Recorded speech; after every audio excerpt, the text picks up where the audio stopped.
Bonjour à tous et bienvenue dans notre chaîne. Alors aujourd'hui, nous allons expliquer comment déterminer une résistance équivalente dans un circuit. Alors, c'est vrai qu'il y a plusieurs informations à détailler, mais nous allons essayer de les expliquer de manière assez simple.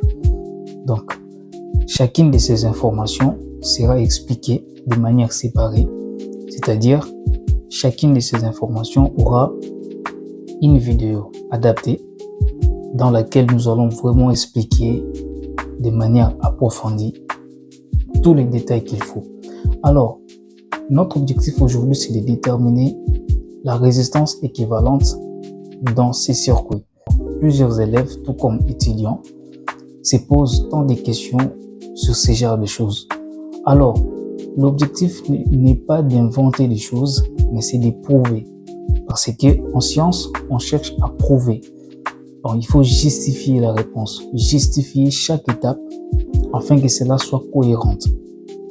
Alors, pour y arriver, nous allons le faire de manière assez simple. Nous allons d'abord analyser notre situation ou encore notre circuit pour comprendre ce qui se passe dans ce circuit. Alors, nous avons trois résistances qui sont données et ces trois résistances sont associées ou montées ou encore couplées en série. Pourquoi en série? Parce que la sortie de l'une se connecte à l'entrée de l'autre, ainsi de suite. C'est-à-dire, en quelque sorte, on va dire que ces trois résistances sont dépendantes. Donc, on peut dire que ces trois résistances sont dépendantes l'une de l'autre. Ce qui veut dire tout simplement, en regardant le sens du courant, on comprend que le courant quitte notre générateur pour aller dans le circuit dans ce sens-là. C'est-à-dire le courant passe par la première résistance pour arriver à la deuxième, ainsi qu'à la troisième, ainsi de suite. Donc ça fera des tours. Ça, c'est juste un exemple. On peut avoir aussi des résistances, on peut avoir aussi plusieurs résistances. Il faut maintenant comprendre une chose.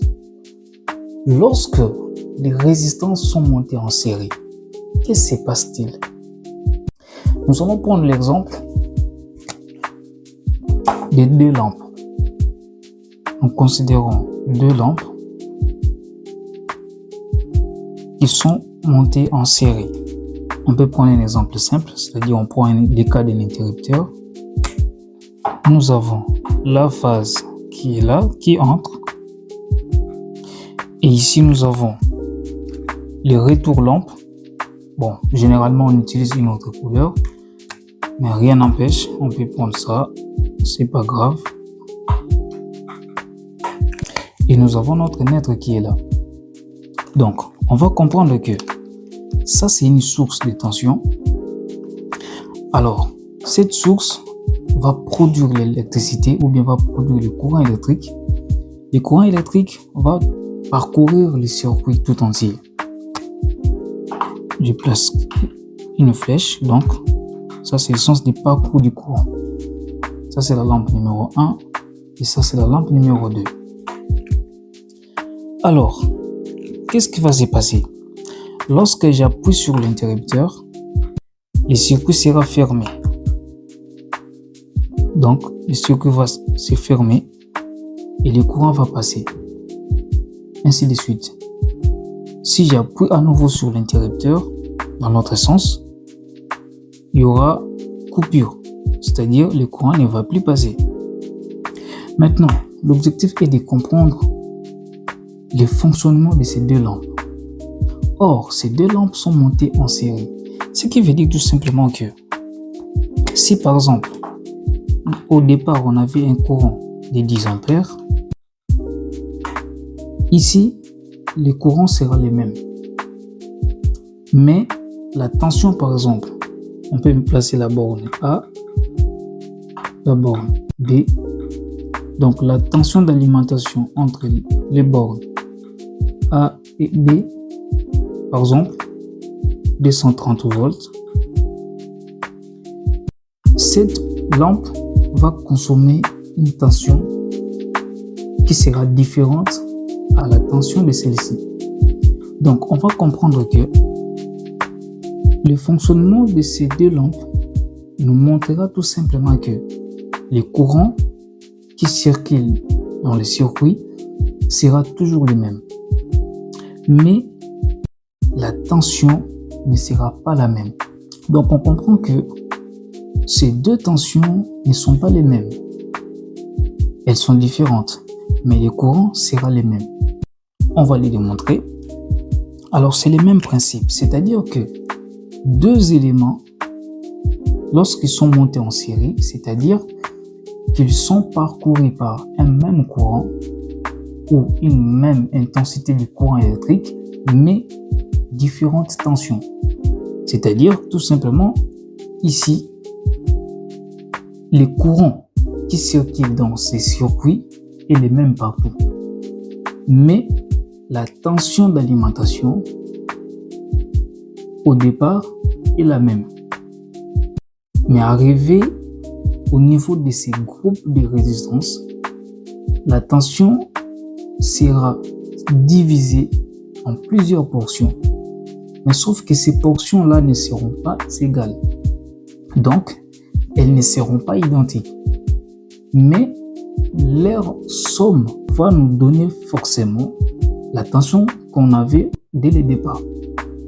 Donc, pour mieux comprendre cela, il faut tout simplement retenir que deux ou plusieurs éléments qui peuvent être des lampes ou encore des résistances, lorsqu'elles sont montées en série, c'est-à-dire que ces résistances ou bien ces lampes sont parcourues par une même intensité, c'est-à-dire un même courant, mais différentes tensions. On va analyser une chose très importante. Ici, nous avons au départ la tension d'alimentation entre les bornes A et B. Et cette tension, lorsqu'elle arrive ici, elle va se diviser en trois parties. Tout dépend du nombre de résistances que nous avons dans le circuit. Par exemple, là, bon, je dessine un peu à m'élever. Cette tension, c'est la tension qui règne entre les bornes de la résistance R1. Et ici, nous avons une autre tension, la tension qui règne entre les bornes de la résistance R2. Et là-bas, nous avons la tension UR3. Et pareil pour I, c'est-à-dire les mêmes courants arrivés là, ils se divisent. Mais sauf que chacune de ces portions sera la même. C'est-à-dire ces trois portions des courants seront identiques. Donc, le courant de la résistance R1 sera appelé tout simplement I1 ou encore, pour mieux comprendre, on va l'appeler IR1. Et ici, on aura IR2 et là-bas, nous aurons IR3. Et sans oublier aussi les sens du parcours du courant. Alors, la chose la plus essentielle est aussi de comprendre le fonctionnement des lois de Kirchhoff ou encore de Kirchhoff pour certaines personnes. Et du coup, il faut analyser pour comprendre la loi des mailles, la loi des nœuds, parce que ce sont des lois qui nous aideront afin que nous puissions arriver à analyser complètement et profondément notre circuit.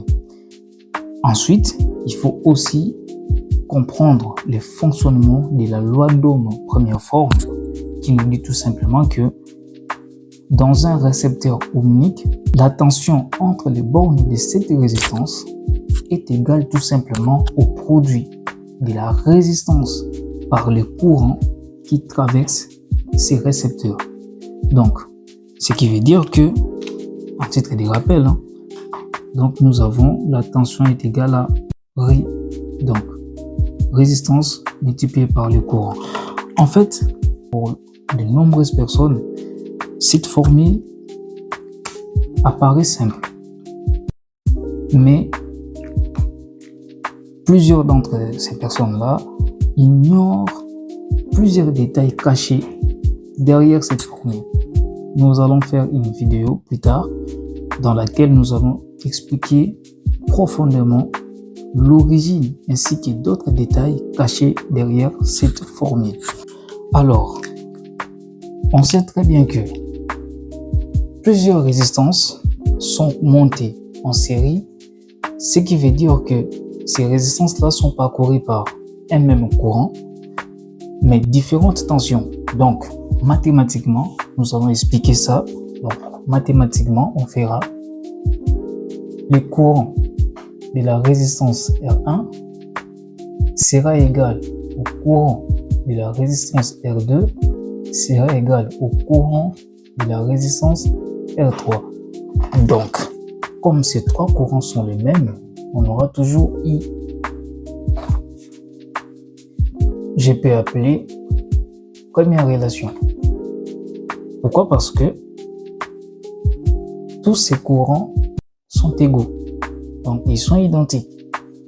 Alors, par contre, la tension aux bornes de la résistance R1 est différente de la tension aux bornes de la résistance R2 est différente de la tension aux bornes de la résistance R3. Donc, chacune de ces tensions sera différente à la tension d'alimentation. Ce qui veut dire tout simplement que, comme ces trois tensions sont différentes, donc, leur somme doit nous donner la tension de départ. Donc, la tension UAB sera égale à UR1 plus UR2 plus UR3. Je l'appelle deuxième. Je les identifie comme ça pour mieux comprendre ce qu'on fait. Alors, on comprend que tous ces courants sont les mêmes, mais les tensions sont différentes. Maintenant, comment allons-nous faire pour déterminer la résistance équivalente? Il suffit maintenant de comprendre. Or, nous avons la loi d'Ohm, première forme bien sûr, qui nous dit que la tension égale à RI. À partir de cette formule, nous allons identifier maintenant chacune de ces tensions. Or, la tension aux bornes de la résistance R1 sera facile pour la trouver, ainsi que celle-ci, ainsi que celle-là. Or, généralement, nous avons ça. Si je vais trouver par exemple R1, c'est-à-dire que je suis dans cette résistance, donc j'aurai, au lieu que je puisse avoir RI, j'aurai par contre R1 multiplié par IR1 ou encore I1. Pourquoi? Parce que les indices que vous voyez là me certifient certainement que je suis entre les bornes de cette résistance. Je peux l'appeler troisième, donc troisième relation. Et puis, la tension aux bornes de la résistance 2, on aura tout simplement R2 multiplié par I R2. Je peux l'appeler quatrième relation. Et la tension aux bornes de la résistance R3, donc nous aurons R3 multiplié par IR3. Je peux l'appeler cinquième relation. Or, IR1 égale à IR2 égale à IR3 égale à I. Donc, au lieu que nous puissions avoir R1 fois IR1, or IR1 est là, il est égal à ça. Donc on aura UR1 qui sera égal à R1 multiplié par I. Je peux l'appeler 3'.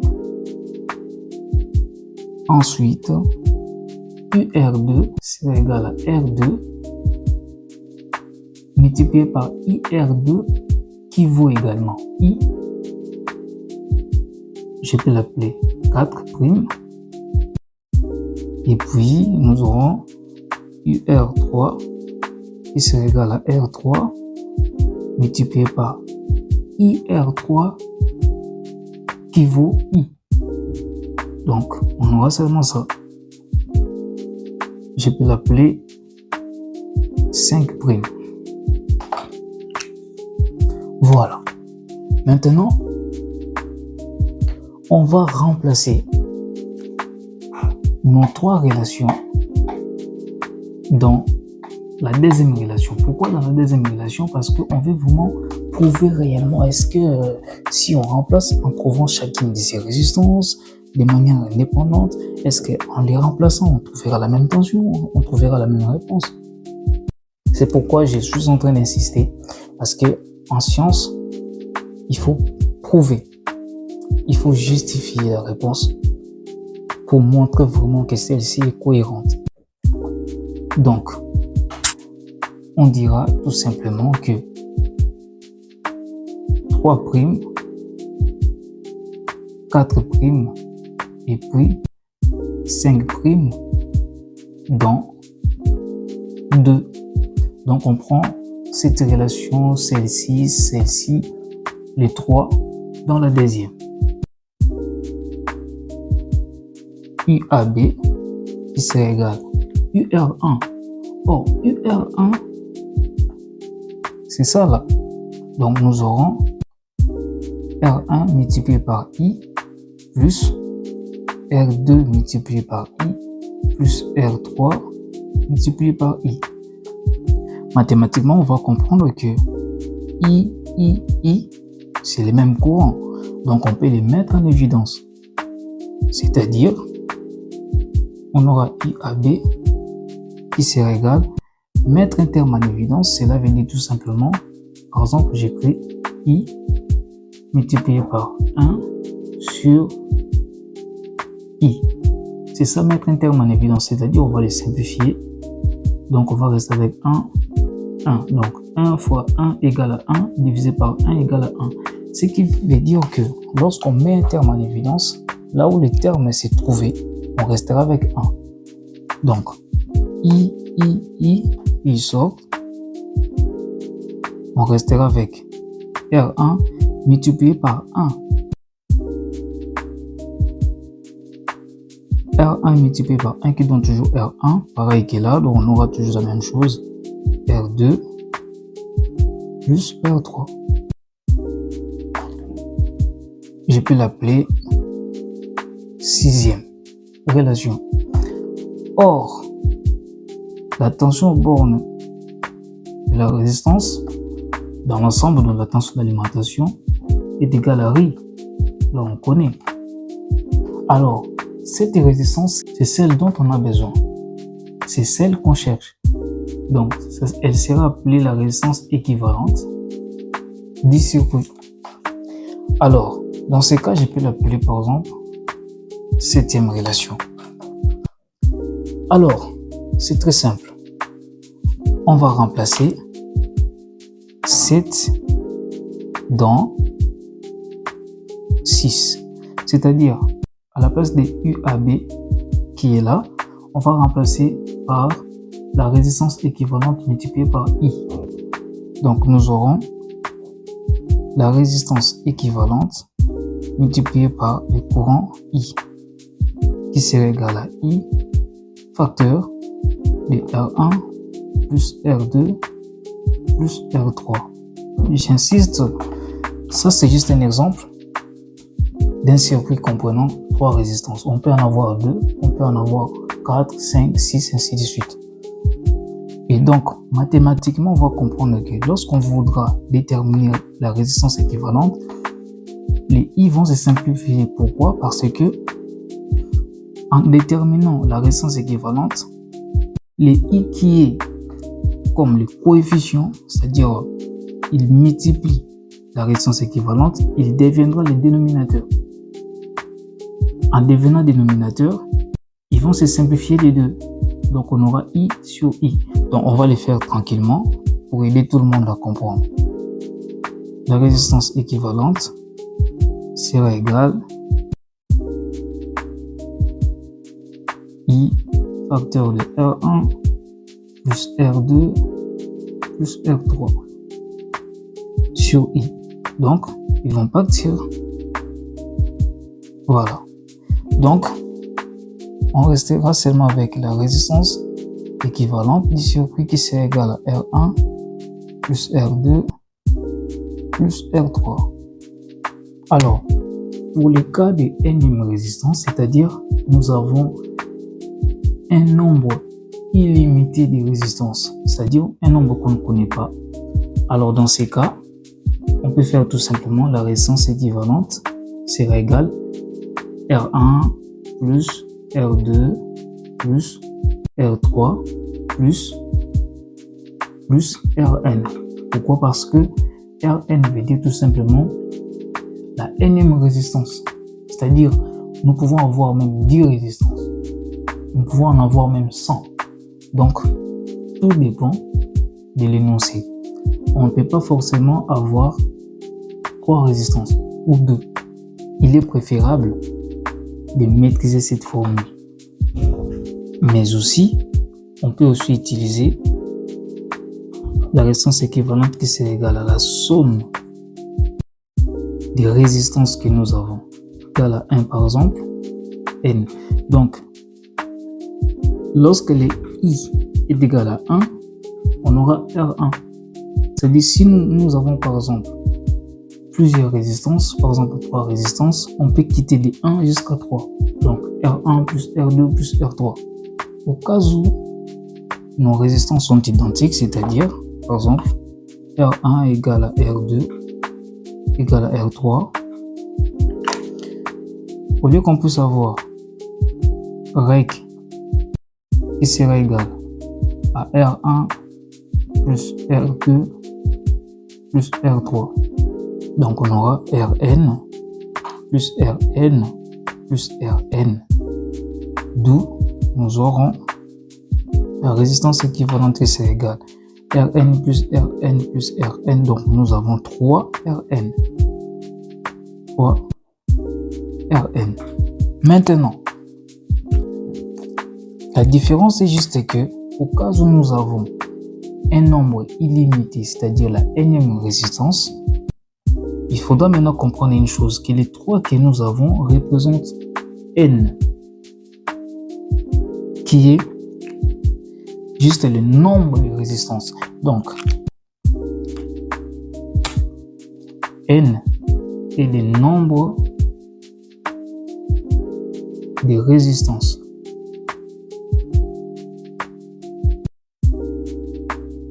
Donc, généralement, on aura tout simplement résistance équivalente qui sera égale à N multiplié par R. Voilà, c'est tout pour aujourd'hui. N'hésitez pas surtout à vous abonner à la chaîne pour ne pas manquer nos vidéos qui seront publiées prochainement.